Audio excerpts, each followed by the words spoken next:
حضرت خالد بن ولید رضی اللہ تعالیٰ عنہ کے ایپیسوڈ نمبر 4 میں خوش آمدید۔ معزز ناظرین، ابو سفیان رضی اللہ تعالیٰ عنہ نبی کریم صلی اللہ علیہ وسلم سے امن کی ضمانت لے کر جب مکہ شہر میں پہنچے تو کئی لوگ ابو سفیان کے انتظار میں کھڑے تھے۔ ابو سفیان رضی اللہ تعالیٰ عنہ نے سب لوگوں سے مخاطب ہو کر کہا کہ اے اہل قریش، جو میں دیکھ کر آ رہا ہوں تمہیں اس کی خبر ابھی تک نہیں ہے۔ محمد صلی اللہ علیہ وسلم بہت بڑا لشکر لے آیا ہے جو تمہارے سر پر پہنچ چکا ہے، اور اس لشکر سے مقابلہ ایسا ہے جیسے خود کو موت کے منہ میں دھکیلنا۔ اپنی عورتوں، بچوں اور خود کو بچاؤ اور اس حقیقت کو قبول کر لو جو تمہارے سر پر پہنچ چکی ہے،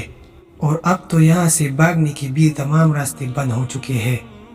وہاں موجود لوگوں میں سے کسی نے ابو سفیان سے مخاطب ہو کر پوچھا کہ اے ہمارے سردار، تو ہمیں بتا کہ ایسے میں ہم کیا کریں؟ ابو سفیان رضی اللہ تعالیٰ عنہ نے جواب دیتے ہوئے کہا کہ محمد صلی اللہ علیہ وسلم کی اطاعت قبول کر لو، کیونکہ اب اس کے سوا تمہارے پاس کوئی اور راستہ نہیں ہے۔ ابو سفیان کی اس بات پر کئی لوگ یک زبان ہو کر بولے کہ واللہ، اطاعت قبول کرنے کے باوجود بھی مسلمان ہمیں نہیں بخشیں گے، اور وہ احد میں قتل ہونے والے اپنے مقتولوں کے بدلے ہم سب کو قتل کر دیں گے، اور اے سردار، وہ سب سے پہلے تمہیں قتل کر دیں گے،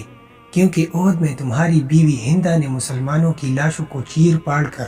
ان کی بے حرمتی کی تھی۔ اس پر ابو سفیان نے کہا کہ فکر نہ کرو، میں محمد صلی اللہ علیہ وسلم سے مل کر آیا ہوں۔ انہوں نے کہا ہے کہ جو شخص میرے گھر میں داخل ہو جائے گا وہ امن میں رہے گا۔ ابو سفیان رضی اللہ تعالیٰ عنہ کی یہ باتیں سن کر کسی نے ابو سفیان رضی اللہ تعالیٰ عنہ سے جب یہ پوچھا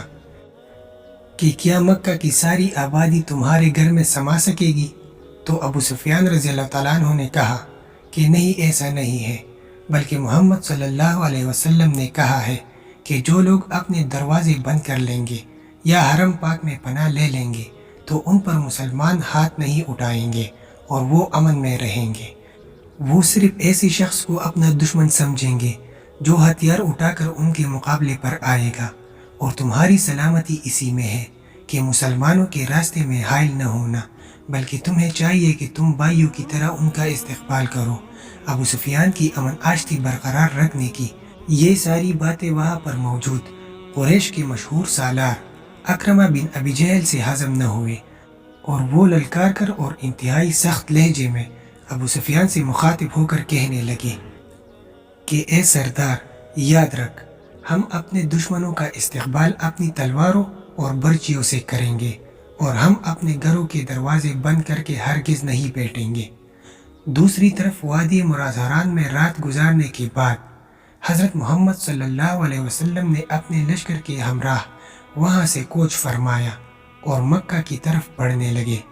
آگے بڑھتے ہوئے جب آپ صلی اللہ علیہ وسلم ذی طویٰ کے مقام پر پہنچے اور اپنے لشکر کی شان و شوکت دیکھی تو آپ صلی اللہ علیہ وسلم کو وہ دن یاد آ گئے جب آپ کفار مکہ کے منصوبوں کو خاک میں ملا کر راتوں رات ہجرت فرما کر مدینہ روانہ ہوئے تھے۔ حالانکہ مشرکین مکہ آپ صلی اللہ علیہ وسلم کو قتل کرنے کا منصوبہ بنا کر اسی رات آپ صلی اللہ علیہ وسلم کو نعوذ باللہ قتل کرنا چاہتے تھے، لیکن آج ہی وہی دشمن جو اسلام کو بھی صفحہ ہستی سے مٹانے کے دعوے کیا کرتے تھے، آپ صلی اللہ علیہ وسلم کے سامنے بے بس اور لاچار کھڑے ہوئے تھے، اور ان میں جناب رسالت صلی اللہ علیہ وسلم کے مقابلے میں آنے کی ذرا سی بھی ہمت نہ تھی،